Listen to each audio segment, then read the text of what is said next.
সূরা আলে ইমরান। বিসমিল্লাহির রহমানির রহিম। রহমান রহিম আল্লাহ তাআলার নামে। আলিফ লাম মিম। মহান আল্লাহ তাআলা, তিনি ছাড়া অন্য কোনো মাবুদ নেই। তিনি চিরঞ্জীব, তিনি চিরস্থায়ী। তিনি সত্য দ্বীন সহকারে তোমার উপর এই কিতাব নাজিল করেছেন, যা তোমার আগে নাজিল করা যাবতীয় কিতাবের সত্যতা স্বীকার করে, এবং তিনি তাওরাত ও ইনজিল নাজিল করেছেন। মানবজাতিকে সঠিক পথ প্রদর্শনের জন্য ইতিপূর্বে আল্লাহ তাআলা আরো কিতাব নাজিল করেছেন। তিনি হক ও বাতিলের মধ্যে ফয়সালা করার মানদণ্ড হিসেবে কোরআন অবতীর্ণ করেছেন। তা সত্ত্বেও যারা আল্লাহ তাআলার নিদর্শন সমূহকে অস্বীকার করবে, তাদের জন্য রয়েছে কঠোর শাস্তি। আল্লাহ তাআলা অসীম ক্ষমতার মালিক, তিনি চরম প্রতিশোধ গ্রহণকারীও বটে। তাআলার কাছে আকাশমালা ও ভূখণ্ডের কোন তথ্যই গোপন নেই। তিনি তো সেই মহান সত্তা, যিনি মায়ের পেটে থাকতেই তার ইচ্ছা মতো তোমাদের আকৃতি গঠন করেছেন। আসলেই আল্লাহ তাআলা ছাড়া দ্বিতীয় কোনো মাবুদ নেই। তিনি প্রচন্ড ক্ষমতাশালী এবং প্রবল প্রজ্ঞাময়। তিনি সেই মহান সত্তা। তিনি তোমার উপর এ কিতাব নাজিল করেছেন। এই কিতাবে দু ধরনের আয়াত রয়েছে। এর কিছু হচ্ছে সুস্পষ্ট দ্ব্যর্থহীন আয়াত, সেগুলি হচ্ছে কিতাবের মৌলিক অংশ। এছাড়া বাকি আয়াতগুলো হচ্ছে রূপক বর্ণনায় বর্ণিত মানুষের মাঝে, যাদের অন্তরে বক্রতা রয়েছে। তারা এগুলোকে কেন্দ্র করে নানা ধরনের ফিতনা ফাসাদ সৃষ্টি করা এবং আল্লাহর কিতাবের অপব্যাখ্যা করার উদ্দেশ্যে এসব রূপক আয়াত থেকে কিছু অংশের অনুসরণ করে। মূলত এসব রূপক বিষয়ের ব্যাখ্যা আল্লাহ তাআলা ছাড়া আর কেউ জানে না। এ কারণেই যাদের মধ্যে জ্ঞানের গভীরতা আছে, সেসব ব্যক্তি বলে, আমরা এর সবটুকুর উপর ঈমান এনেছি। এগুলো সবই তো আমাদের মালিকের পক্ষ থেকে আমাদের দেয়া হয়েছে। সত্য কথা হচ্ছে, আল্লাহর হেদায়েতে প্রজ্ঞাসম্পন্ন লোকেরাই কেবল শিক্ষা গ্রহণ করে থাকে। তা আরো বলে, হে আমাদের মালিক, একবার যখন তুমি আমাদের সঠিক পথের দিশা দিয়েছ, তখন আর তুমি আমাদের মনকে বাঁকা করে দিও না। একান্ত তোমার কাছ থেকে আমাদের প্রতি দয়া করো, কেননা যাবতীয় দয়ার মালিক তো তুমি। হে আমাদের মালিক, তুমি অবশ্যই সমগ্র মানব জাতিকে তোমার সামনে হিসাব নিকাশের জন্য একদিন একত্রিত করবে। এতে কোন রকম সন্দেহ নাই। নিঃসন্দেহে আল্লাহ তাআলা কখনোই ওয়াদা ভঙ্গ করেন না। যারা আল্লাহ তাআলা ও তাঁর বিধান অস্বীকার করেছে, তাদের ধন সম্পদ ও সন্তান সন্ততি আল্লাহর আযাব থেকে তাদের বাঁচানোর ব্যাপারে কোনই উপকারে আসবে না। পরিণামে তারাই হবে জাহান্নামের ইন্ধন। তাদের পরিণতি হবে ফিরআউন ও তাদের পূর্ববর্তী নাফরমান জাতিসমূহের মতো। তারা আমার আয়াতসমূহ মিথ্যা প্রতিপন্ন করেছিল। অতএব তাদের অপরাধের কারণে আল্লাহ তাআলা তাদের শক্ত করে পাকড়াও করলেন। বস্তুত শাস্তি প্রয়োগে আল্লাহ তাআলা অত্যন্ত কঠোর। হে নবী, যারা আল্লাহকে অস্বীকার করে, সেসব বিদ্রোহী কাফেরদের তুমি বলে দাও, অচিরেই তোমরা এ দুনিয়ায় লাঞ্ছিত পরাজিত হবে এবং পরকালে তোমাদের জাহান্নামের আগুনের কাছে জড়ো করা হবে। আর জাহান্নাম, তা তো হচ্ছে অত্যন্ত নিকৃষ্ট অবস্থান। দল দুটোর মধ্যে তোমাদের জন্য শিক্ষণীয় কিছু নিদর্শন মজুদ ছিল, যারা বদরের সম্মুখ সমরে একে অপরের সামনাসামনি হয়েছিল। এদের মধ্যে এক বাহিনী লড়ছিল আল্লাহর দ্বীনের পথে, আর অপর বাহিনীটি ছিল অবিশ্বাসী কাফেরদের। এই সম্মুখ সমর তারা চর্মচক্ষু দিয়ে তাদের প্রতিপক্ষকে তাদের দ্বিগুণ দেখতে পাচ্ছিল। তারপরেও আল্লাহ তাআলা যাকে চান তাকে সাহায্য ও বিজয় দান করেন। এসব ঘটনার মাঝে সেসব লোকের জন্য অনেক কিছু শেখার আছে, যারা অন্তর্দৃষ্টি সম্পন্ন। নারী জাতি, সন্তান সন্ততি, কাঁড়ি কাঁড়ি সোনা রূপা, পছন্দসই ঘোড়া, গৃহপালিত জন্তু ও জমিনের ফসল সব সময়ই মানব সন্তানের জন্য লোভনীয় করে রাখা হয়েছে। এসব হচ্ছে পার্থিব জীবনের ভোগের সামগ্রী মাত্র। স্থায়ী জীবনের উৎকৃষ্ট আশ্রয় তো একমাত্র আল্লাহ তাআলার কাছেই রয়েছে। হে নবী, তুমি তাদের বলো, আমি কি তোমাদের এর চাইতে উৎকৃষ্ট কোন বস্তুর কথা বলবো? হ্যাঁ, সে উৎকৃষ্ট বস্তু হচ্ছে তাদের জন্য যারা আল্লাহকে ভয় করে। এমন সব লোকদের জন্য তাদের মালিকের কাছে রয়েছে মনোরম জান্নাত, যার পাদদেশ দিয়ে প্রবাহমান থাকবে অগণিত ঝর্ণাধারা এবং তারা সেখানে অনাদিকাল থাকবে। আরো থাকবে তাদের পূত পবিত্র সঙ্গী ও সঙ্গিনীরা। সর্বোপরি থাকবে আল্লাহ তাআলার অনাবিল সন্তুষ্টি। আল্লাহ তাআলা নিজ বান্দাদের কার্যকলাপের উপর সর্বদা সতর্ক দৃষ্টি রাখেন। যারা বলে, হে আমাদের মালিক, আমরা অবশ্যই তোমার উপর ঈমান এনেছি, অতঃপর আমাদের যা গুনাহখাতা হয়ে যায় তা তুমি মাফ করে দাও এবং শেষ বিচারের দিন তুমি আমাদের জাহান্নামের আগুন থেকে বাঁচিয়ে দিও। এরা হচ্ছে ধৈর্যশীল এবং সত্যাশ্রয়ী, এরাই অনুগত এবং দানশীল। সর্বোপরি এরা হচ্ছে শেষ রাতে কিংবা উষা লগ্নে ক্ষমা প্রার্থনাকারী। আল্লাহ তাআলা স্বয়ং সাক্ষ্য দিচ্ছেন, তিনি ছাড়া অন্য কোন মাবুদ নেই। ফেরেশতারা এবং জ্ঞানবান মানুষেরাও এই একই সাক্ষ্য দিচ্ছে। আল্লাহ তাআলাই একমাত্র ন্যায় ও ইনসাফ কার্যকর করেন। তিনি ছাড়া দ্বিতীয় কোন মাবুদ নাই।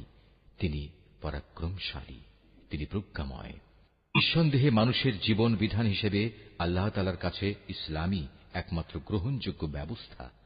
যাদের আল্লাহর পক্ষ থেকে কিতাব দেওয়া হয়েছিল, তারা এই জীবন বিধান থেকে বিচ্যুত হয়ে নিজেরা একে অপরের প্রতি বিদ্বেষ ও হিংসার বশবর্তী হয়ে বিভিন্ন দলে উপদলে বিভক্ত হয়ে মতানৈক্যে লিপ্ত হয়ে পড়েছিল। তাও আবার তাদের কাছে আল্লাহর পক্ষ থেকে সঠিক জ্ঞান আসার পর যে ব্যক্তি আল্লাহর বিধান অস্বীকার করবে, তার জানা উচিত অবশ্যই আল্লাহ তাআলা দ্রুত হিসাব গ্রহণকারী।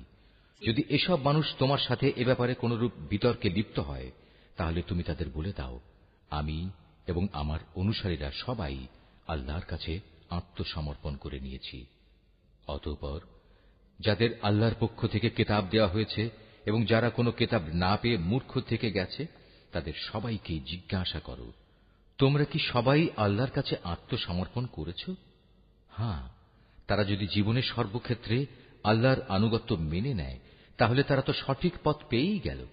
কিন্তু তারা যদি ঈমান থেকে মুখ ফিরিয়ে নেয়, তাহলে মনে রেখো, তোমার দায়িত্ব হচ্ছে কেবল আমার কথা পৌঁছে দেয়া।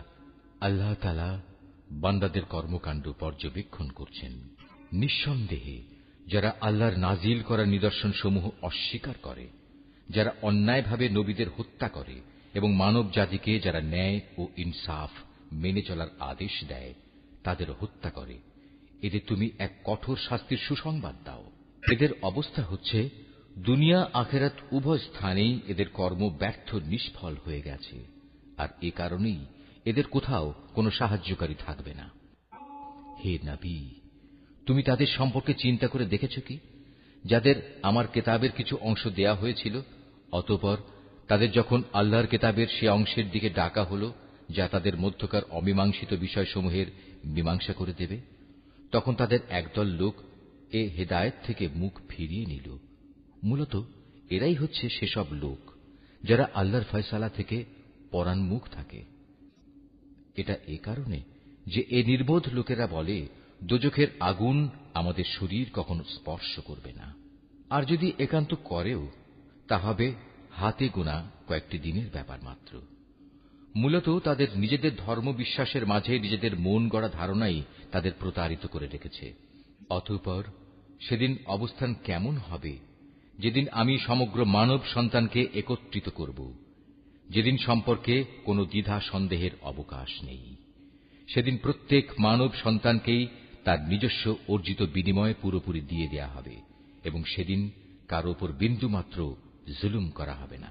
হে নবী, তুমি বলো, হে রাজাধিরাজ মহান আল্লাহ, তুমি যাকে ইচ্ছা তাকে সাম্রাজ্য দান করো, আবার যার কাছ থেকে চাও তা কেড়েও নিয়ে যাও। যাকে ইচ্ছা তুমি সম্মানিত করো, যাকে ইচ্ছা তুমি অপমানিত করো। সব রকমের কল্যাণ তো তোমার হাতেই নিবদ্ধ। নিশ্চয়ই তুমি সবকিছুর উপর একক ক্ষমতাবান। তুমি রাতকে দিনের মাঝে শামিল করো, আবার দিনকে রাতের ভেতর শামিল করো। প্রাণহীন বস্তু থেকে তুমি যেমন প্রাণের আবির্ভাব ঘটাও, আবার প্রাণহীন অসাড় বস্তু বের করে আনো প্রাণ সর্বস্ব জীব থেকে, এবং যাকে ইচ্ছা তুমি বিনা হিসেবে রিজিক দান করো। ঈমানদার ব্যক্তিরা কখনো ঈমানদারদের বদলে অবিশ্বাসী কাফেরদের নিজেদের বন্ধু বানাবে না। যদি তোমাদের কেউ তা করে, তবে আল্লাহর সাথে তার কোনো সম্পর্কই থাকবে না। হ্যাঁ, তাদের কাছ থেকে কোনো আশঙ্কা থাকলে তোমরা নিজেদের বাঁচাতে গেলে ভিন্ন কথা। আল্লাহ তাআলা তো বরং তার নিজের ব্যাপারেই তোমাদের ভয় দেখাচ্ছেন বেশি, কারণ তোমাদের আল্লাহর কাছেই ফিরে যেতে হবে। এই নবী, তুমি বলো, তোমরা তোমাদের মনের ভেতর কিছু গোপন করে রাখো কিংবা তা সবার সামনে প্রকাশ করে দাও, তা আল্লাহ তাআলা ভালোভাবে অবগত হন। আসমান, জমিন ও এর আভ্যন্তরীণ সবকিছু তিনি জানেন। সর্বোপরি আল্লাহ তাআলা সৃষ্টি লোকের সবকিছুর উপর ক্ষমতাবান। তিনি সকল শক্তির আধার। যেদিন প্রত্যেকেই তার ভালো কাজ সামনে হাজির দেখতে পাবে, যে ব্যক্তির কৃতকর্ম খারাপ থাকবে সে সেদিন কামনা করতে থাকবে যে তার মধ্যে এবং বিচারের এই দিনটির মাঝে যদি দুস্তর একটা তফাৎ থাকত। আল্লাহ তাআলা তো তোমাদের তার ক্ষমতা ও শাস্তি থেকে ভয় দেখাচ্ছেন, কারণ আল্লাহ তাআলা তার বান্দাদের সাথে অত্যন্ত অনুগ্রহশীল। হে নবী, তুমি বলো, তোমরা যদি আল্লাহ তাআলাকে ভালোবাসো তাহলে আমার কথা মেনে চলো, তাহলে আল্লাহ তাআলাও তোমাদের ভালোবাসবেন এবং তিনি তোমাদের গুনাহ খাতা মাফ করে দেবেন। আল্লাহ তাআলা অত্যন্ত ক্ষমাশীল ও দয়াবান।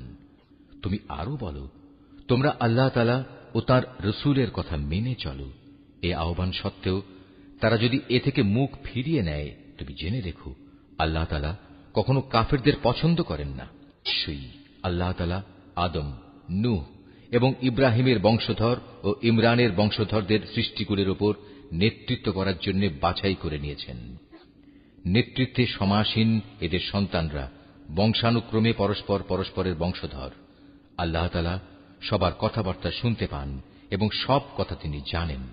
স্মরণ করো, যখন ইমরানের স্ত্রী বলল, হে আমার মালিক, আমার গর্ভে যে সন্তান আছে তাকে আমি স্বাধীনভাবে তোমার দ্বীনের কাজ করার জন্য উৎসর্গ করলাম। তুমি আমার পক্ষ থেকে এ সন্তানটিকে কবুল করে নাও। অবশ্যই তুমি সব কথা শোনো এবং সব বিষয় জানো।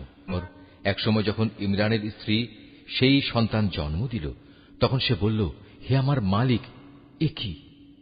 আমি তো দেখছি একটি মেয়ে সন্তান জন্ম দিয়েছি। একটা মেয়েকে কিভাবে আমি তোমার পথে উৎসর্গ করব? আল্লাহ তাআলা তো ভালোভাবেই জানতেন ইমরানের স্ত্রী কোন ধরনের শিশু জন্ম দিয়েছে। আসলে আল্লাহ তাআলার কোন কোন কাজের জন্য ছেলে কিন্তু কখনো মেয়ের মতো হবে না।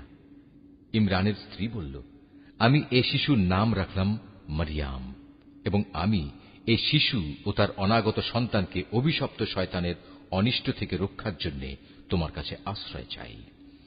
আল্লাহ তাআলা ইমরানের স্ত্রীর দোয়া কবুল করলেন এবং এ মেয়েটিকে অত্যন্ত আগ্রহ ভরেই গ্রহণ করে নিলেন এবং ধীরে ধীরে এই মেয়েটিকে তিনি ভালোভাবে গড়ে তুললেন। আর সেজন্যই আল্লাহ তাআলা তাকে জাকারিয়ার তত্ত্বাবধানে রেখে দিলেন। বড় হবার পর যখনই জাকারিয়া তার কাছে তার নিজস্ব ইবাদতের কক্ষে যেত, তখনই দেখতে পেত সেখানে কিছু খাবার মজুদ রয়েছে। খাবার দেখে জাকারিয়া জিজ্ঞেস করত, হে মারিয়াম, এসব খাবার তোমার কাছে কোত্থেকে আসে? মারিয়াম জবাব দিত, এসব আসে আমার মালিক আল্লাহর কাছ থেকে। আর অবশ্যই আল্লাহ তাআলা যাকে চান তাকে বিনা হিসেবে রিজিক দান করেন। সেখানে দাঁড়িয়েই জাকারিয়া তার মালিকের কাছে দোয়া করল, হে আমার মালিক, তুমি তোমার কাছ থেকে আমাকে তোমার অনুগ্রহের প্রতীক হিসেবে একটি নেক সন্তান দান করো।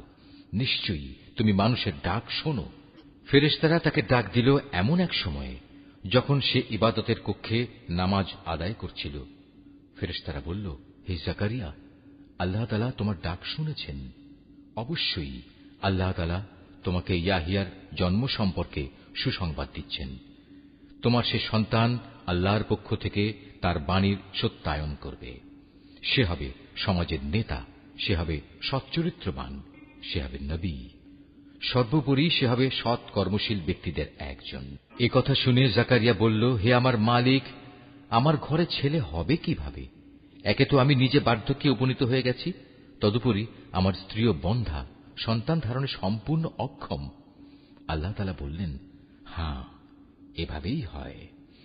আল্লাহ তাআলা যা চান তাই তিনি করেন। জাকারিয়া নিবেদন করল, হে মালিক, তুমি আমার জন্য এর কিছু পূর্ব লক্ষণ ঠিক করে দাও।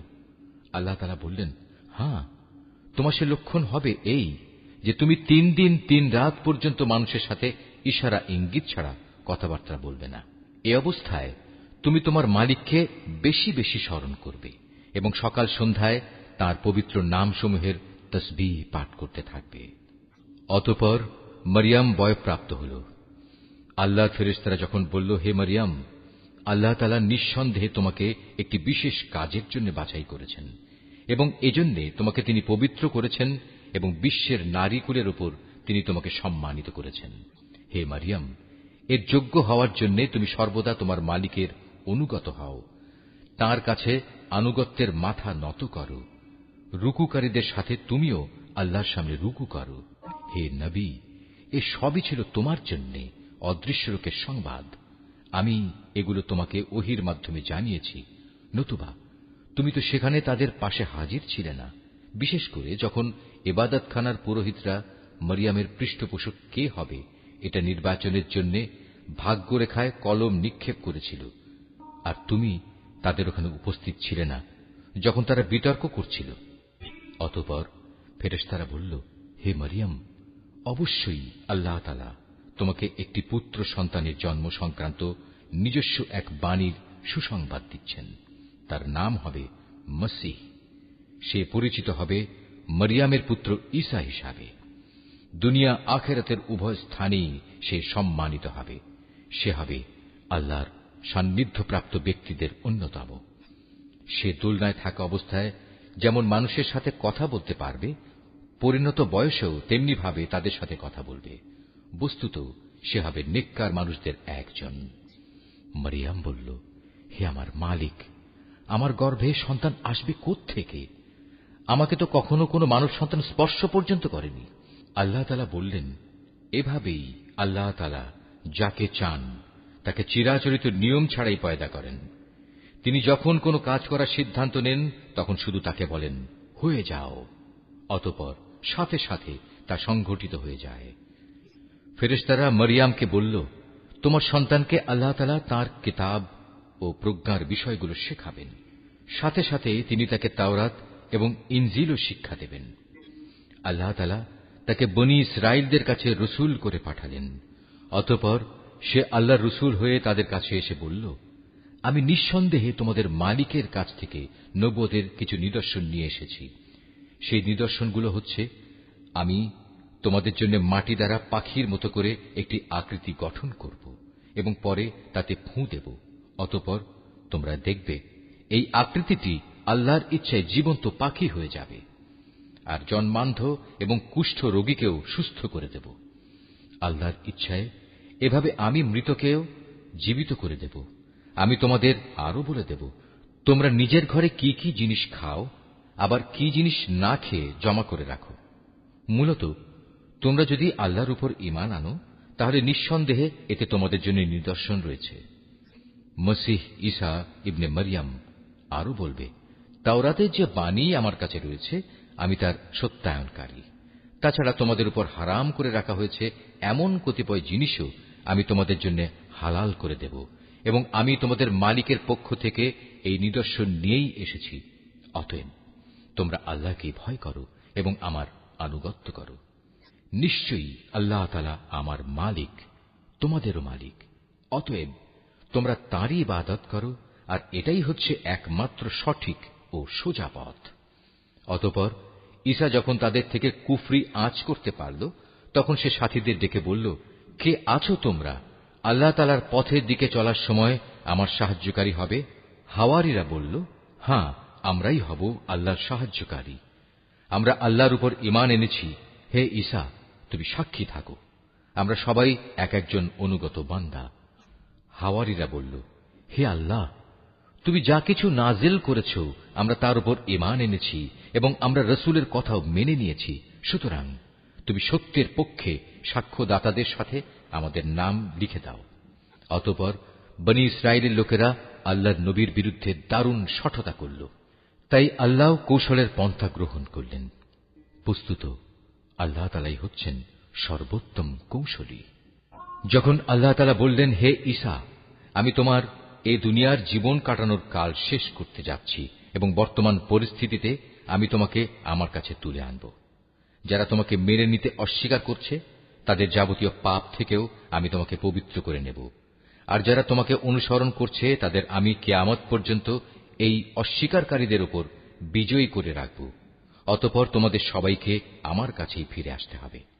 সেদিন ঈসা সম্পর্কিত যেসব বিষয়ে তোমরা মতবিরোধে লিপ্ত ছিলে, তার সবকটি বিষয়ই আমি তোমাদের মাঝে মীমাংসা করে দেব। যারা আমার বিধান অস্বীকার করেছে, আমি তাদের এই দুনিয়ায় অপমান ও আখিরাতে আগুনে দগ্ধ হওয়ার কঠোরতর শাস্তি দেব। এ থেকে বাঁচানোর মতো সেদিন তাদের কোনো সাহায্যকারী থাকবে না।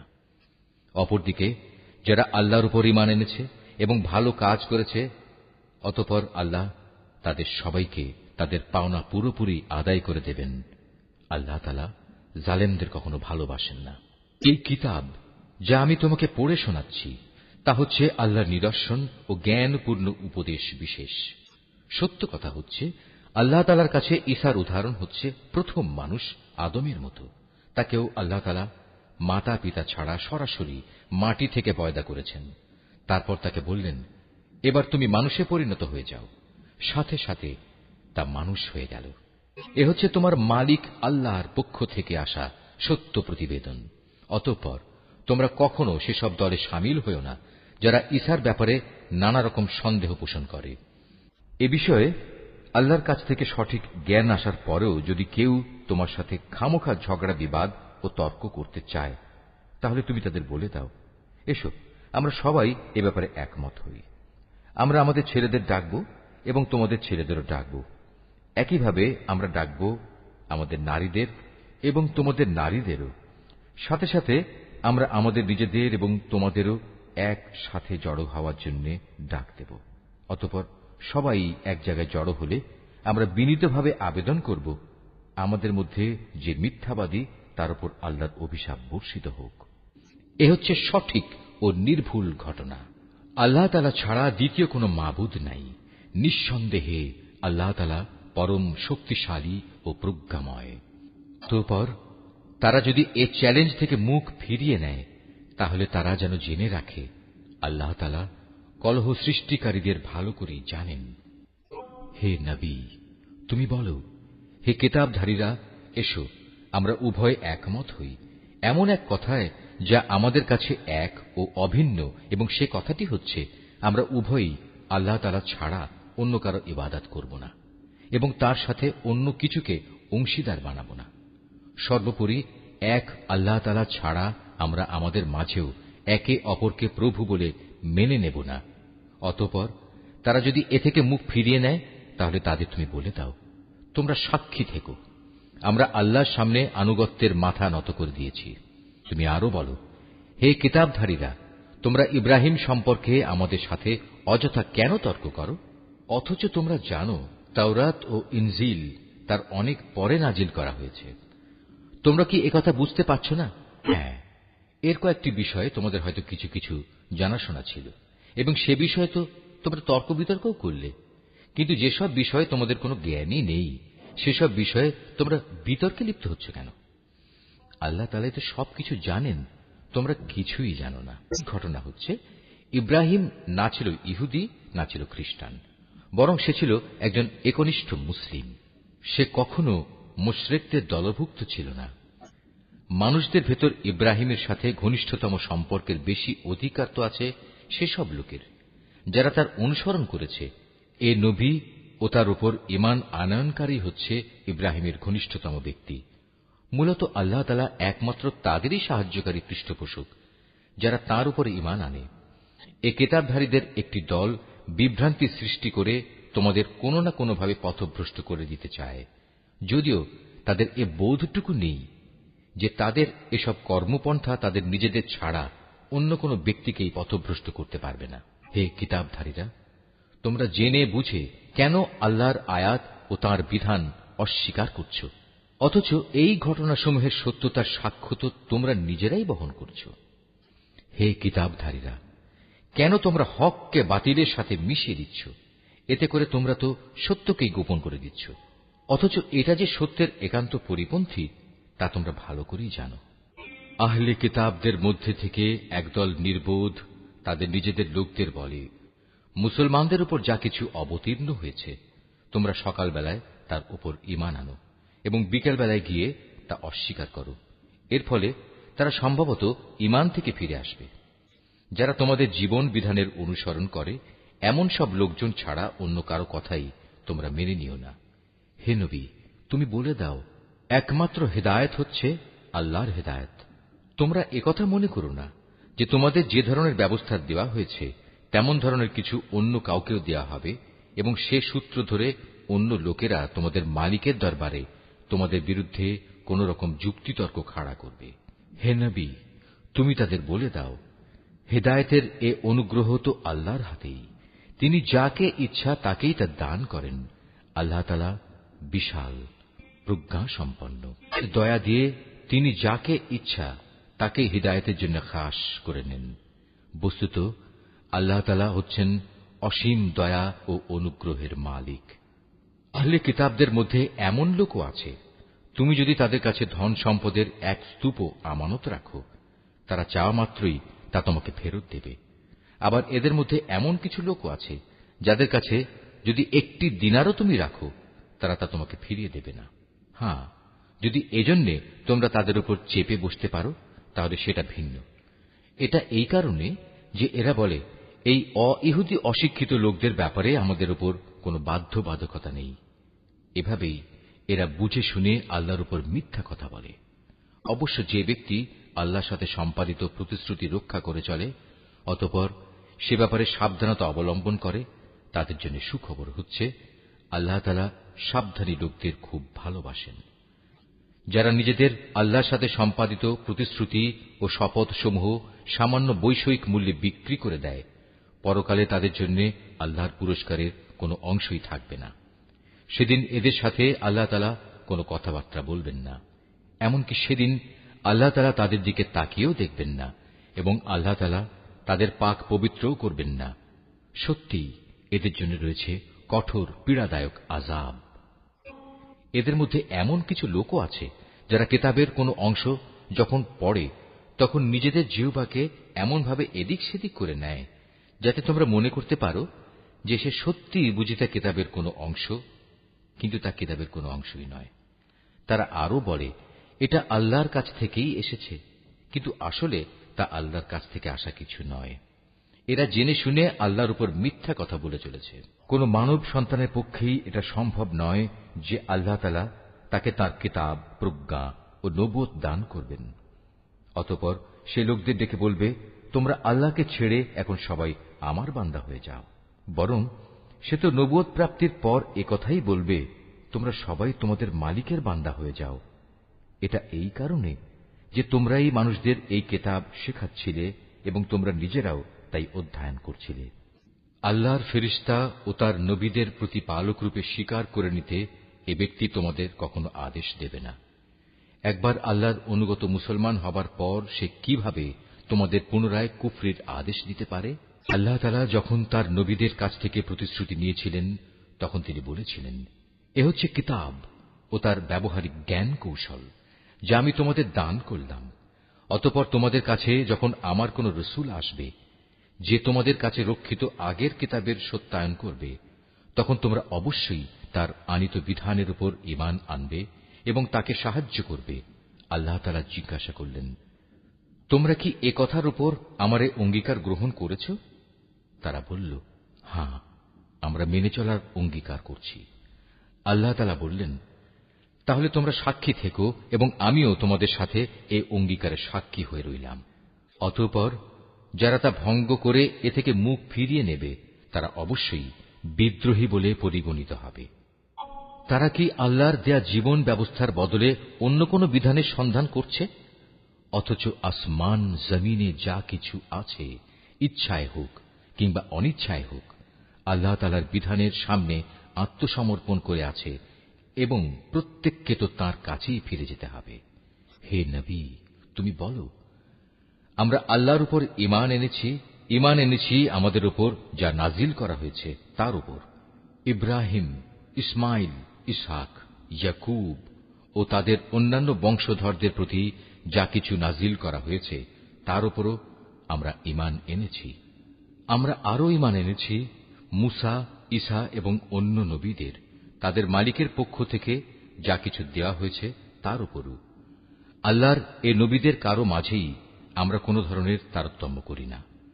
মূলত আমরা সবাই হচ্ছি আল্লাহর কাছে আত্মসমর্পণকারী মুসলমান। কেউ ইসলাম ছাড়া নিজের জন্য অন্য কোন জীবন বিধান অনুসন্ধান করে, তবে তার কাছ থেকে সে উদ্ভাবিত ব্যবস্থা কখনো গ্রহণ করা হবে না। পরকালে সে চরম ব্যর্থ হবে। বলো, যারা ঈমানের আলো পাওয়ার পর কুফরি করেছে, আল্লাহ তাআলা তাদের কিভাবে আবার আলোর পথ প্রদর্শন করবেন? অথচ এর আগে এরাই সাক্ষ্য দিয়েছিল যে আল্লাহর রসুল সত্য এবং এ রসুলের মাধ্যমেই এদের কাছে উজ্জ্বল নিদর্শন সমূহ এসেছিল। আসলে আল্লাহ তাআলা কখনো সীমা লঙ্ঘনকারী ব্যক্তিদের সঠিক পথ প্রদর্শন করেন না। এসব সীমা লঙ্ঘনজনিত কার্যকলাপের একমাত্র প্রতিদান হিসেবে তাদের উপর আল্লাহ তাআলা তাঁর ফেরেশতা ও অন্য সব মানুষের অভিশাপ বর্ষিত হবে। সে অভিশপ্ত স্থান হচ্ছে জাহান্নাম। সেখানে তারা অনাদিকাল ধরে পড়ে থাকবে। এক মুহূর্তের জন্যও তাদের উপর শাস্তির মাত্রা কমানো হবে না, না আযাব থেকে তাদের একটুখানি বিরাম দেওয়া হবে। তবে তাদের কথা আলাদা, যারা এসব কিছুর পর তওবা করেছে এবং তারপর নিজেদের সংশোধন করে নিয়েছে। আল্লাহ তাআলা অবশ্যই ক্ষমাশীল ও পরম দয়ালু।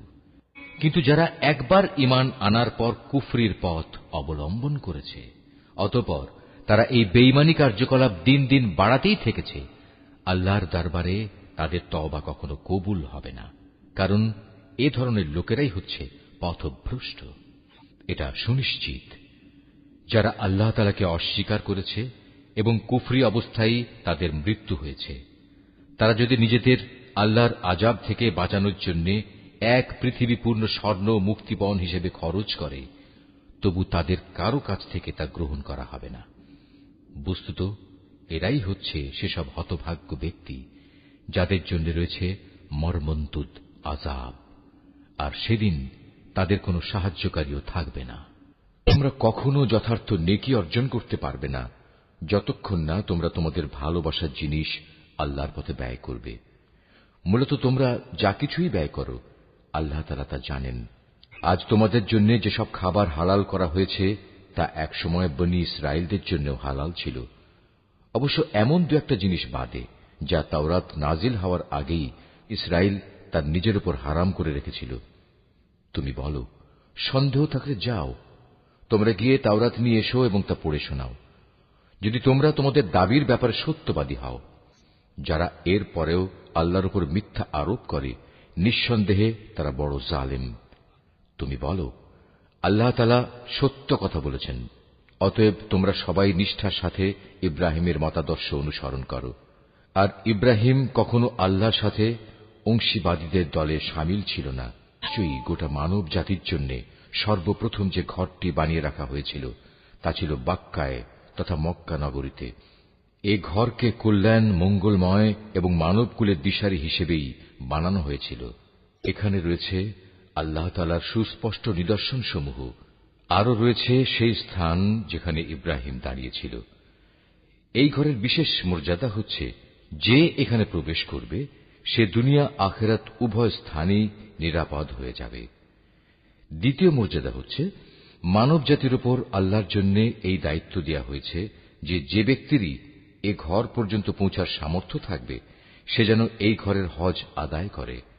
আর যদি কেউ এ বিধান অস্বীকার করে, তার জেনে রাখা উচিত আল্লাহ তাআলা সৃষ্টিকুলের মোটেই মুখাপেক্ষী নন।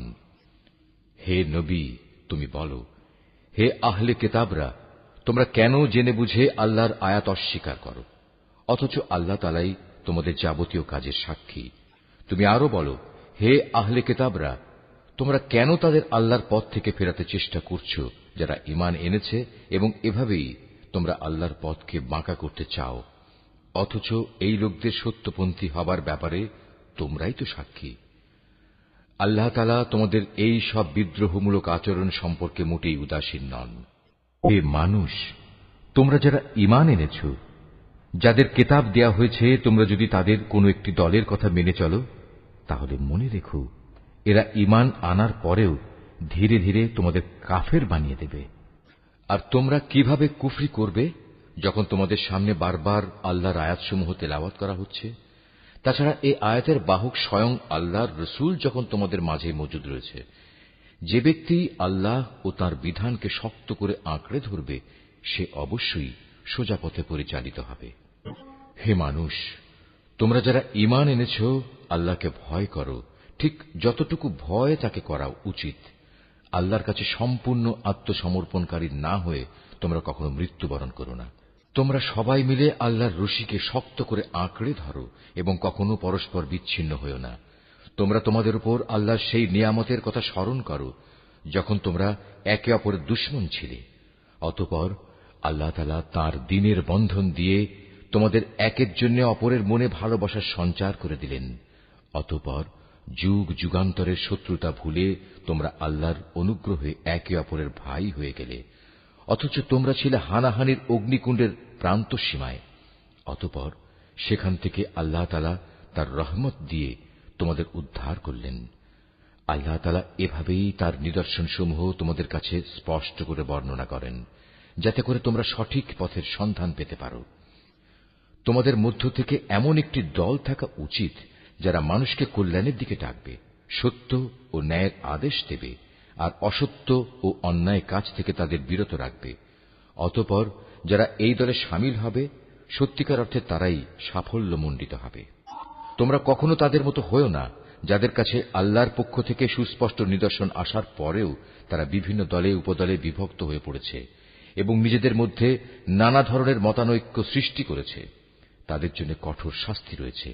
সে কিয়ামতের দিন নিজেদের নেক আমল দেখে কিছু সংখ্যক চেহারা শুভ্র সমুজ্জ্বল হয়ে যাবে, আবার কিছু সংখ্যক মানুষের চেহারা ব্যর্থতার নথিপত্র দেখার পর কালো ও বিশ্রী হয়ে পড়বে। সুতরাং যাদের মুখ সেদিন কালো হয়ে যাবে, জাহান্নামের প্রহরীরা তাদের জিজ্ঞেস করবে, ঈমানের নিয়ামত পাওয়ার পরও কি তোমরা কুফরির পথ অবলম্বন করেছিলে? অতঃপর তোমরা নিজেদের কুফরির প্রতিফল হিসেবে এই আযাব উপভোগ করতে থাকো। আর যাদের চেহারা আলোকোজ্জ্বল হবে, তারা সেদিন আল্লাহ তাআলার অফুরন্ত দয়ার আশ্রয়ে থাকবে, তারা সেখানে থাকবে চিরদিন। এর সবকিছুই হচ্ছে আল্লাহর নিদর্শন।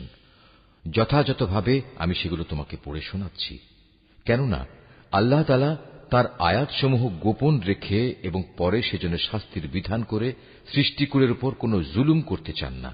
মূলত আসমানসমূহ ও জমিনে যা কিছু আছে সবই আল্লাহর জন্য। সবকিছুকে একদিন আল্লাহর দিকে ফিরিয়ে দেয়া হবে। তোমরাই হচ্ছে দুনিয়ার সর্বোত্তম জাতি। সমগ্র মানব জাতির কল্যাণের জন্যই তোমাদের উত্থান। তোমাদের দায়িত্ব হচ্ছে তোমরা দুনিয়ার মানুষদের সৎ কাজের আদেশ দেবে এবং অসৎ কাজ থেকে বিরত রাখবে। আর তোমরা নিজেরাও আল্লাহর উপর পুরোপুরি ঈমান আনবে। আহলে কিতাবরা যদি সত্যি সত্যি ঈমান আনত, তাহলে এটা তাদের জন্য কতই না ভালো হতো। তাদের মধ্যে কিছু কিছু ঈমানদার ব্যক্তিও রয়েছে, তবে তাদের অধিকাংশই হচ্ছে সত্যত্যাগী লোক। সামান্য কিছু দুঃখ কষ্ট দেয়া ছাড়া তারা তোমাদের কখনো কোনো ক্ষতি করতে পারবে না। তারা যদি কোনো সময় তোমাদের সাথে সম্মুখ সমরে লিপ্ত হয়, তাহলে তারা পৃষ্ঠ প্রদর্শন করবে। অতঃপর তাদের কোন রকম সাহায্য করা হবে না। যেখানেই এদের পাওয়া যাবে সেখানেই এদের অপমানিত ও লাঞ্ছিত করে রাখা হবে। তবে আল্লাহ তাআলার নিজের প্রতিশ্রুতি ও মানুষের প্রতিশ্রুতির মাধ্যমে কিছুটা নিরাপত্তা পাওয়া গেলে সেটা ভিন্ন। এরা আল্লাহর ক্রোধ ও গজবের পাত্র হয়েছে। এদের উপর দারিদ্র ও লাঞ্ছনা চাপিয়ে দেওয়া হয়েছে। এর কারণ ছিল এরা আল্লাহ তাআলা ও তাঁর বিধানকে অস্বীকার করেছে।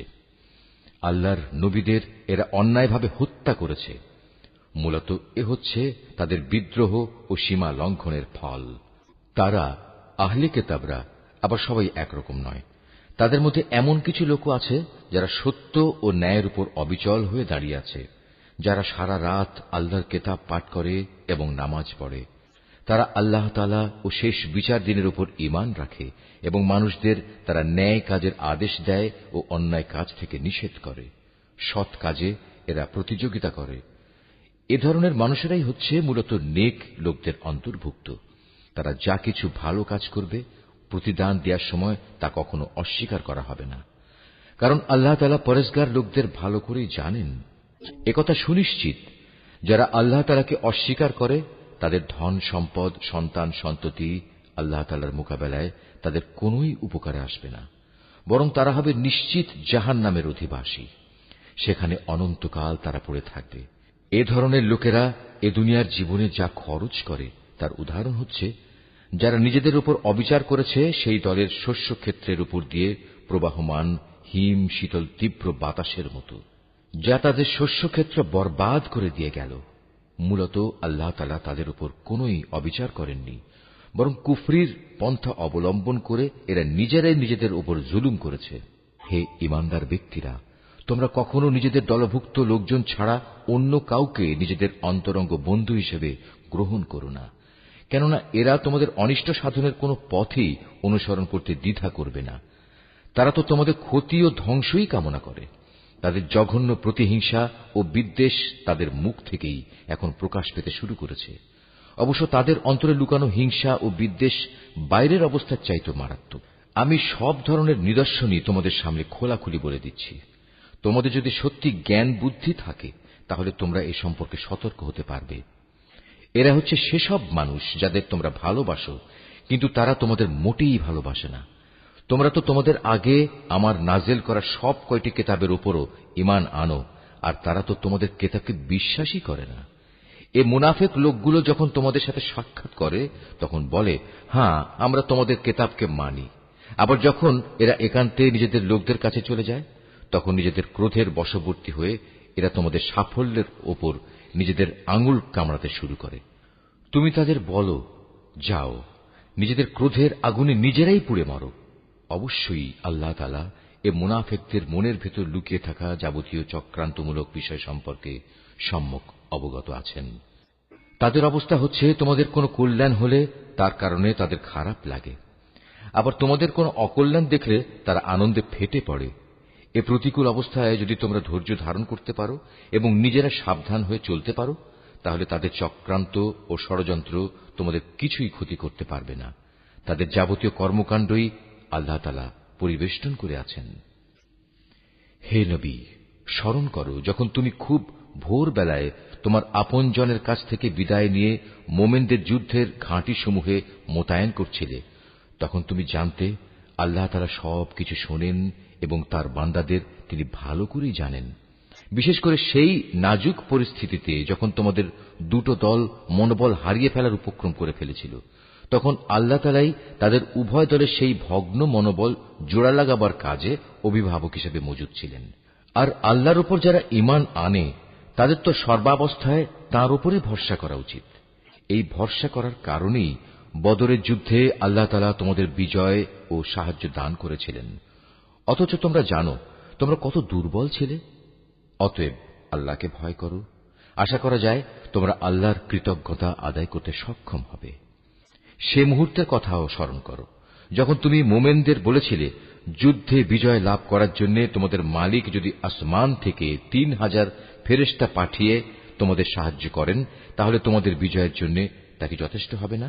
অবশ্যই তোমরা যদি ধৈর্য ধারণ করো এবং শয়তানের চক্রান্ত থেকে বেঁচে থাকতে পারো। এ অবস্থায় তারা শত্রু বাহিনী যদি তোমাদের উপর দ্রুত গতিতে আক্রমণ করে বসে তাহলে তোমাদের মালিক প্রয়োজনে 5000 চিহ্নিত ফেরেশতা দিয়েও তোমাদের সাহায্য করবেন। এ সংখ্যাটা বলে আল্লাহ তাআলা তোমাদের জন্য একটি সুসংবাদ দিয়েছেন। নতুবা বিজয়ের জন্য তো তিনি একাই যথেষ্ট।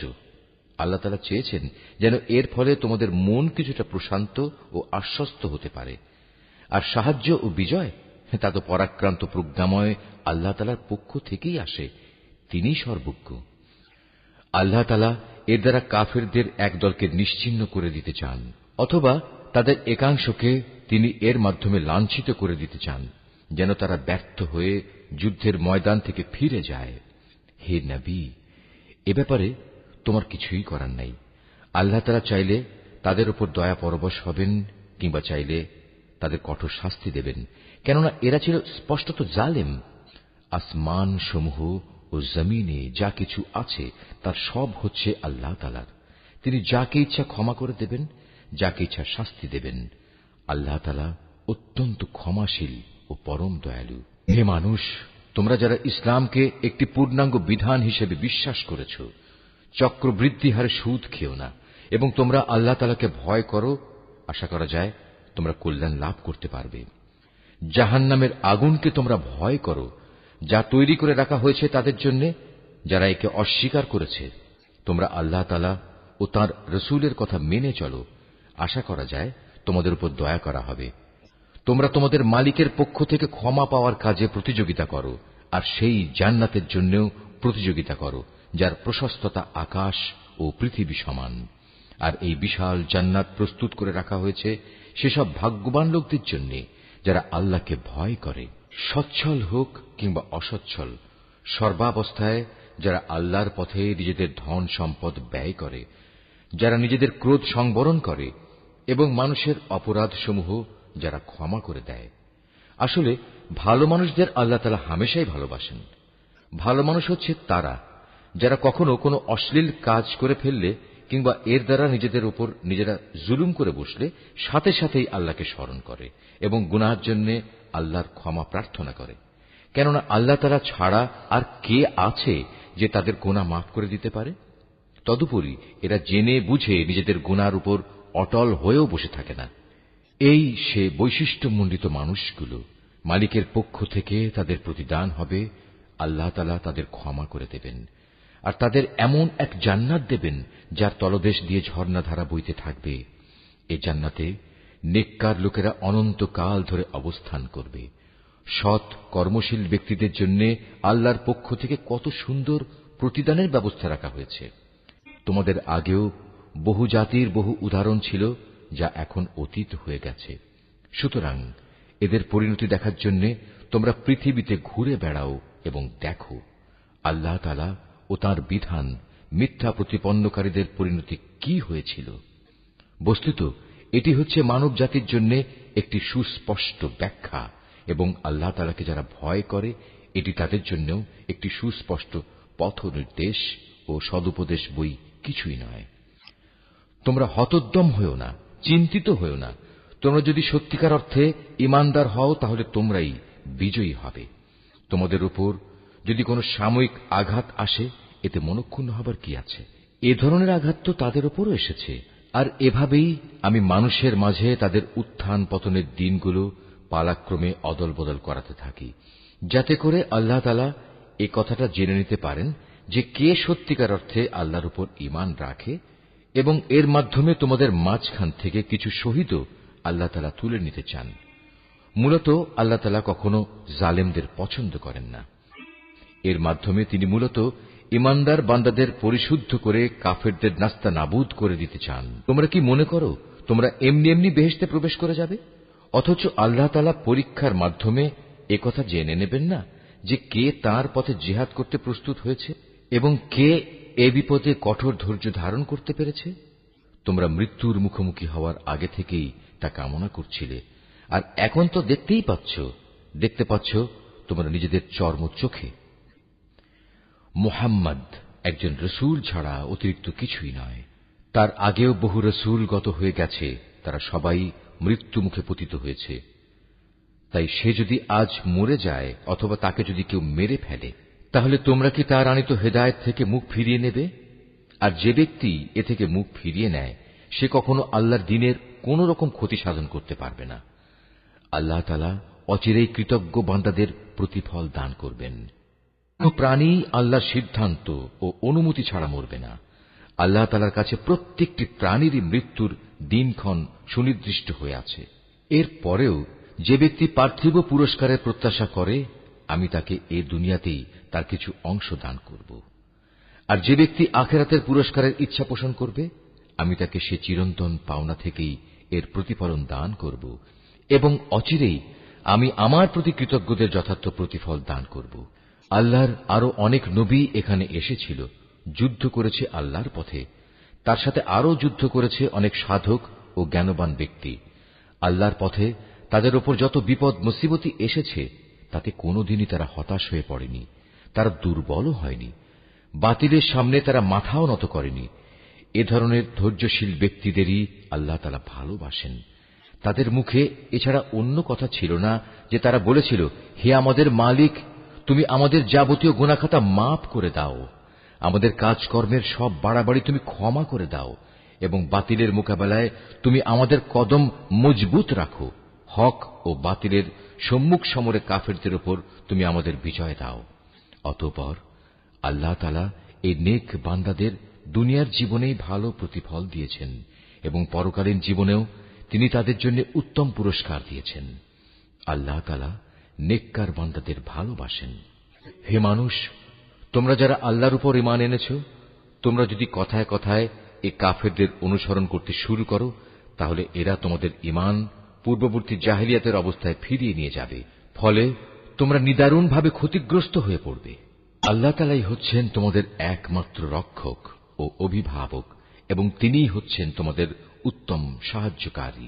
অচিরেই আমি এ কাফেরদের অন্তরে ভীতি সঞ্চার করে দেব, কারণ তারা আল্লাহর সাথে অন্যদের শরীক বানিয়ে তাদের অনুসরণ করেছে, অথচ তাদের এ কাজের সপক্ষে আল্লাহ তাআলা কোন দলিল প্রমাণ তাদের কাছে পাঠাননি। এদের শেষ গন্তব্যস্থল হচ্ছে জাহান্নামের আগুন। জালেমদের বাসস্থান এই জাহান্নাম কত নিকৃষ্ট!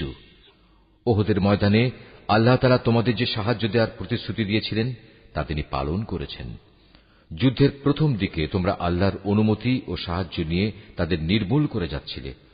পরে যখন তোমরা সাহস ও মনোবল হারিয়ে ফেললে এবং আল্লাহর রসুলের বিশেষ একটি আদেশ পালনের ব্যাপারে মতপার্থক্য শুরু করে দিলে, এমনকি আল্লাহর রসুল যখন তোমাদের ভালোবাসার সেই জিনিস তথা আসন্ন বিজয় দেখিয়ে দিলেন, তারপরেও তোমরা তার কথা অমান্য করে তার বলে দেওয়া স্থান ছেড়ে চলে গেলে। তোমাদের কিছু লোক ঠিক তখন বৈষয়িক ফায়দা হাসিলে ব্যস্ত হয়ে পড়ল। তখনও তোমাদের কিছু লোক পরকালের কল্যাণী চাইতে থাকল। অতঃপর আল্লাহ তাআলা এর দ্বারা তোমাদের ঈমানের পরীক্ষা নিতে চাইলেন এবং তা থেকে তোমাদের অন্যদিকে ফিরিয়ে দিলেন। অতঃপর আল্লাহ তাআলা তোমাদের মাফ করে দিলেন। আল্লাহ তাআলা হামেশাই ঈমানদারদের উপর দয়াবান। ওহুদের সম্মুখ সমরে বিপর্যয় দেখে তোমরা যখন ময়দান ছেড়ে পাহাড়ের উপরের দিকে উঠে যাচ্ছিলে এবং তোমরা তোমাদের কোন লোকের প্রতি লক্ষ্য রাখছিলে না, অথচ আল্লাহর রসুল তোমাদের তখনও পেছন থেকে ডাকছিল, কিন্তু তোমরা শুনলে না।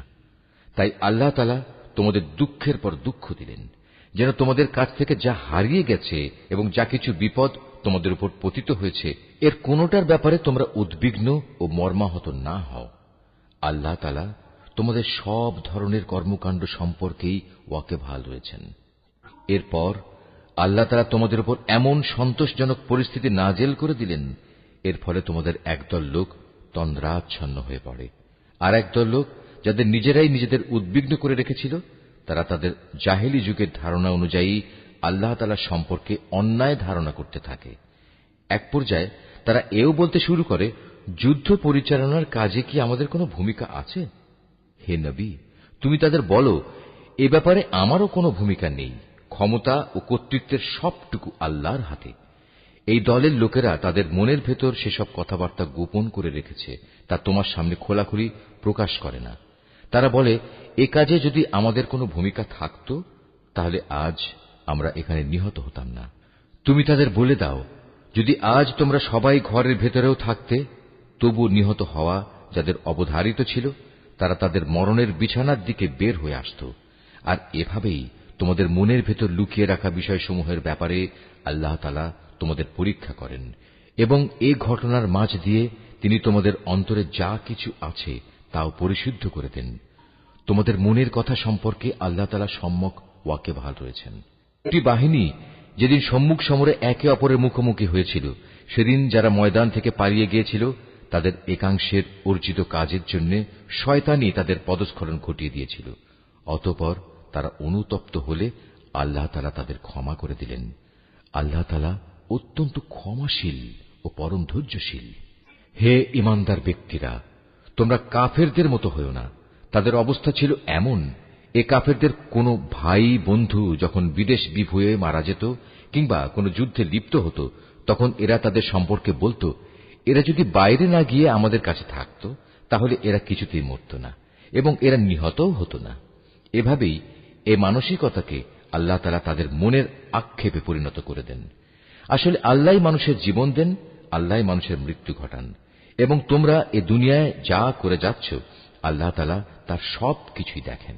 তোমরা যদি আল্লাহর পথে নিহত হও অথবা সে পথে থেকেই তোমরা মৃত্যুবরণ করো, তাহলে আল্লাহর পক্ষ থেকে যে রহমত ও ক্ষমা লাভ করবে তা হবে কাফেরদের সঞ্চিত অর্থ সামগ্রীর চাইতে অনেক বেশি উত্তম। আল্লাহর পথে যদি তোমরা জীবন বিলিয়ে দাও অথবা তাঁরই পথে তোমাদের মৃত্যু হয়, তাহলেই তোমাদের কি করার থাকবে? কারণ তোমাদের তো একদিন আল্লাহ তাআলার সমীপে এমনি একত্রিত করা হবে। এটা আল্লাহর এক অসীম দয়া যে তুমি এদের সাথে ছিলে কোমল প্রকৃতির মানুষ। এর বিপরীত যদি তুমি নিষ্ঠুর ও পাষাণ হৃদয়ের মানুষ হতে, তাহলে এসব লোক তোমার আশপাশ থেকে সরে যেত। অতএব তুমি এদের অপরাধসমূহ মাফ করে দাও। এদের জন্য আল্লাহর কাছে ক্ষমা প্রার্থনা করো এবং কাজ কর্মের ব্যাপারে এদের সাথে পরামর্শ করো।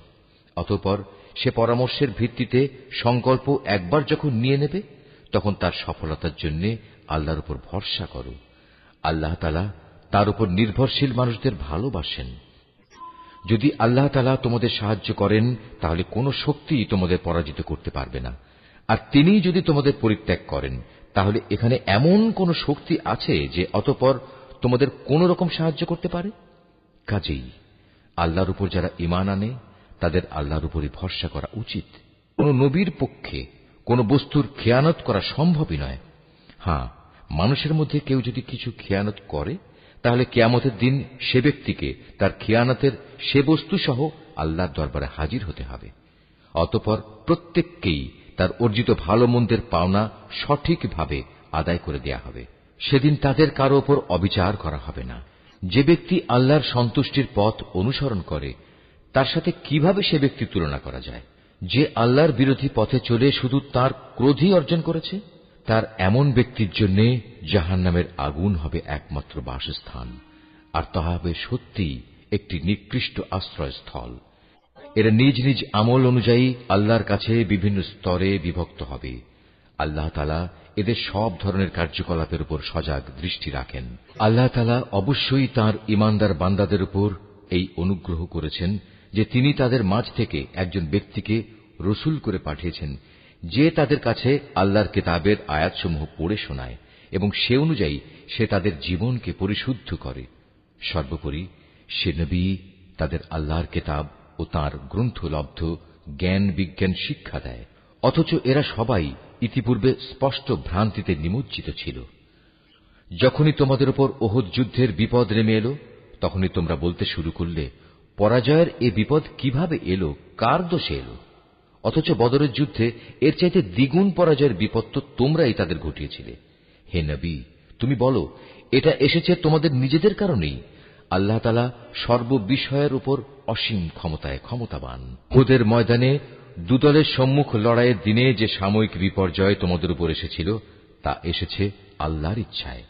এই বিপর্যয় দিয়ে আল্লাহ তাআলা একথাটা জেনে নিতে চান, কারা তাঁর উপর সঠিক অর্থে ঈমান এনেছে। এর মাধ্যমে তাদের পরিচয়ও তিনি জেনে নেবেন। যারা এই চরম মুহূর্তে মুনাফিকি করেছে, এ মুনাফিকদের যখন বলা হয়েছিল যে সবাই একসাথে আল্লাহর পথে লড়াই করো, অথবা কমপক্ষে নিজেদের শহরের প্রতিরক্ষাটুকু তোমরা করো, তখনও তারা বলল, যদি আমরা জানতাম আজ সত্যি সত্যি যুদ্ধ হবে, তাহলে অবশ্যই আমরা তোমাদের অনুসরণ করতাম। এ সময় তারা ঈমানের চাইতে কুফরিরই বেশি কাছাকাছি অবস্থান করছিল। এরা মুখে এমন সব কথা বলে যা তাদের অন্তরে নেই, আর এরা যা কিছু গোপন করে আল্লাহ তাআলা তা সম্যক অবগত আছেন। সেসব মুনাফিক যারা যুদ্ধে শরিক না হয়ে ঘরে বসে থাকল এবং ভাইদের সম্পর্কে বলল, তারা যদি তাদের মতো ঘরে বসে থাকত এবং তাদের কথা শুনত, তাহলে তারা আজ এভাবে মারা পড়ত না। হে নবী, তুমি এ মুনাফিকদের বলো, যদি তোমরা সত্যবাদী হও, তাহলে তোমাদের থেকে মৃত্যু সরিয়ে দাও। যারা আল্লাহর পথে নিহত হয়েছে, তাদের তোমরা কোনো অবস্থাতেই মৃত বলো না। তারা তো জীবিত, তাদের মালিকের পক্ষ থেকে জীবিত লোকদের মতোই তাদের রিজিক দেয়া হচ্ছে। আল্লাহ তাআলা নিজ অনুগ্রহ দিয়ে তাদের যা কিছু দান করেছেন, তাতেই তারা পরিতৃপ্ত। এবং যারা এখনো তাদের পেছনে রয়ে গেছে, যারা এখনো তাদের সাথে মিলিত হতে পারেনি, তাদের ব্যাপারেও এরা খুশি, কেননা এমন ধরনের লোকদের জন্য এখানে কোনো ভয় নেই এবং তারা সেদিন উৎকণ্ঠিতও হবে না।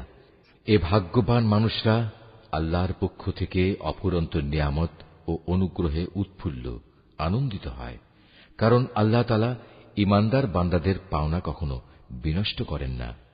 এত বড় আঘাত আসার পরেও যারা আবার আল্লাহ তাআলা ও তার রসূলের ডাকে সাড়া দিয়েছে এবং তাদের মধ্যে আরো যারা নেক কাজ করেছে, সর্বোপরি সর্বদা যারা আল্লাহকে ভয় করে চলেছে, এদের সবার জন্য রয়েছে মহাপুরস্কার। যাদের মানুষেরা যখন বলল, তোমাদের বিরুদ্ধে কাফেরদের এক বিশাল বাহিনী জামায়াত হয়েছে, অতএব তোমরা তাদের ভয় করো, এই বিষয়টাই যারা যথার্থ ঈমানদার তাদের ঈমান আরো বাড়িয়ে দিল। তারা বলল, আল্লাহ তাআলাই আমাদের জন্য যথেষ্ট এবং তিনিই হলেন উত্তম কর্মবিধায়ক। তারপর আল্লাহর নেয়ামত ও অনুগ্রহ নিয়ে এরা এমন ভাবে ফিরে এলো যে কোনো প্রকার অনিষ্টই তাদের স্পর্শ করতে পারল না। এরা আল্লাহর সন্তুষ্টির পথই অনুসরণ করল।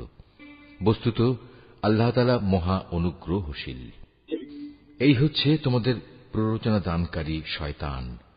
তারা শত্রুপক্ষের অতিরঞ্জিত শক্তির কথা বলে তাদের আপনজনদের ভয় দেখাচ্ছিল।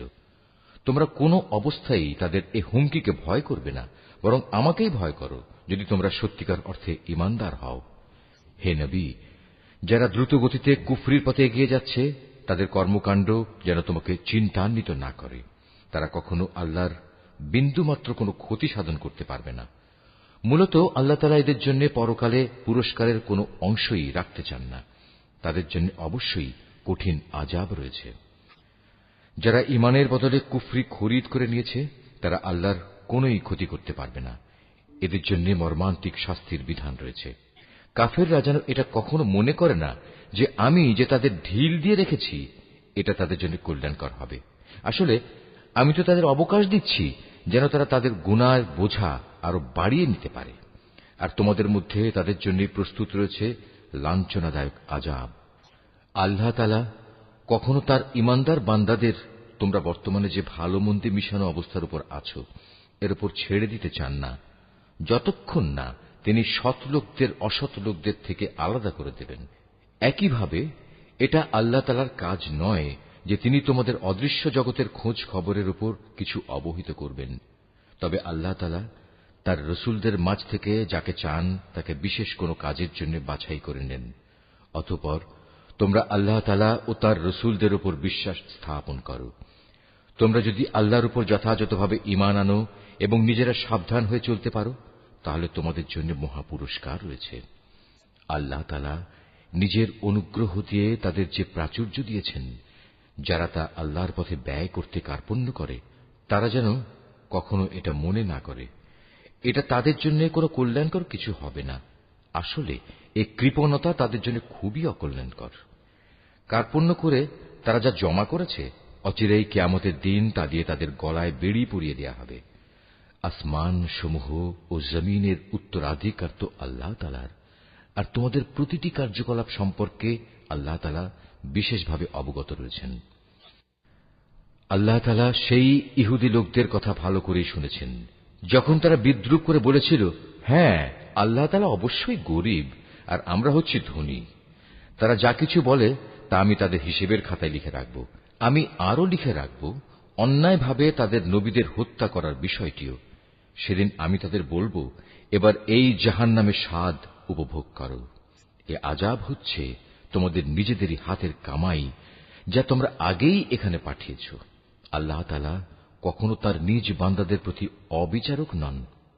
যারা বলে স্বয়ং আল্লাহ তাআলাই তো আমাদের আদেশ দিয়েছেন যেন আমরা কোন রসুলের উপর ঈমান না আনি যতক্ষণ না সে আমাদের জন্য এমন একটা কোরবানি এনে হাজির করবে যা গায়েব থেকে এক আগুন এসে খেয়ে ফেলবে।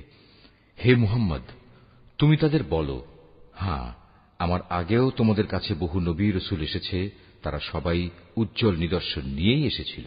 তোমরা আজ যে কথা বলছো তা সহই তো তারা এসেছিল। তা সত্ত্বেও তোমরা তাদের হত্যা করলে কেন? আজ যদি তোমরা এতই সত্যবাদী হও তাহলে কেন এসব আচরণ করলে?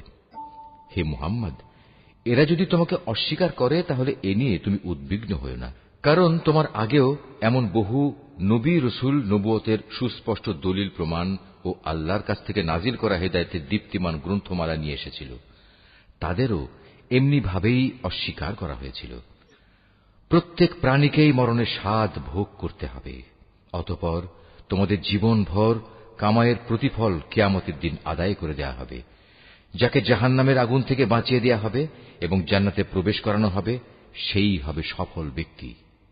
মনে রেখো, এই যে পার্থিব জীবন তা বাহ্যিক ছলনার মাল সামানা ছাড়া আর কিছুই নয়।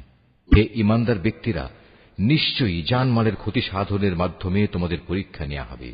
এ পরীক্ষা দিতে গিয়ে তোমরা অবশ্যই তোমাদের পূর্ববর্তী সম্প্রদায় যাদের কাছে আল্লাহর কিতাব নাজিল হয়েছিল এবং যারা আল্লাহর সাথে অন্যদের শরীক করেছে তাদের উভয়ের কাছ থেকে অনেক কষ্টদায়ক কথাবার্তা শুনবে।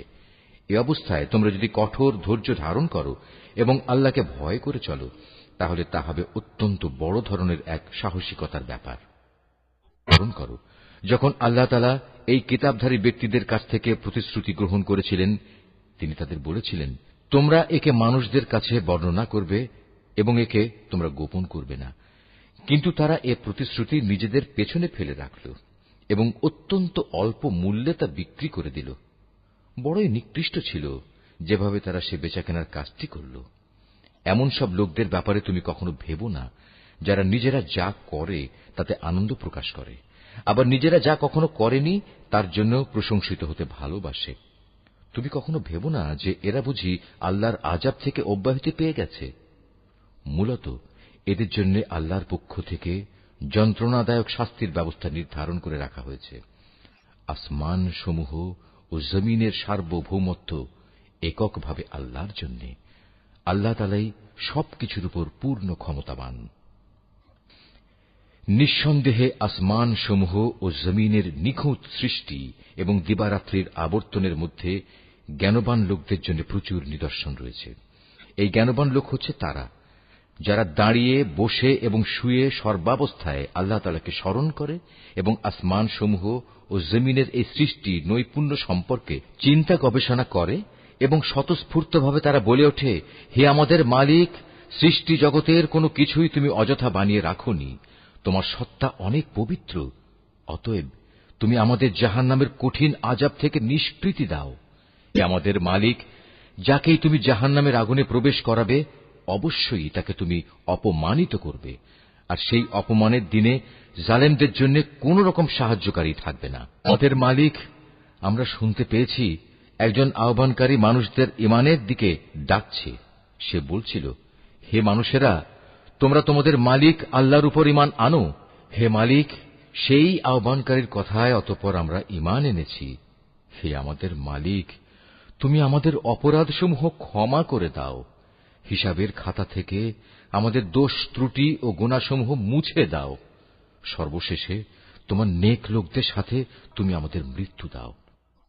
আমাদের মালিক, তুমি তোমার নবী রাসূলদের মাধ্যমে যেসব পুরস্কারের প্রতিশ্রুতি দিয়েছ তা আমাদের পূর্ণ করে দাও এবং কিয়ামতের শেষ বিচারের দিন তুমি আমাদের অপমানিত করো না।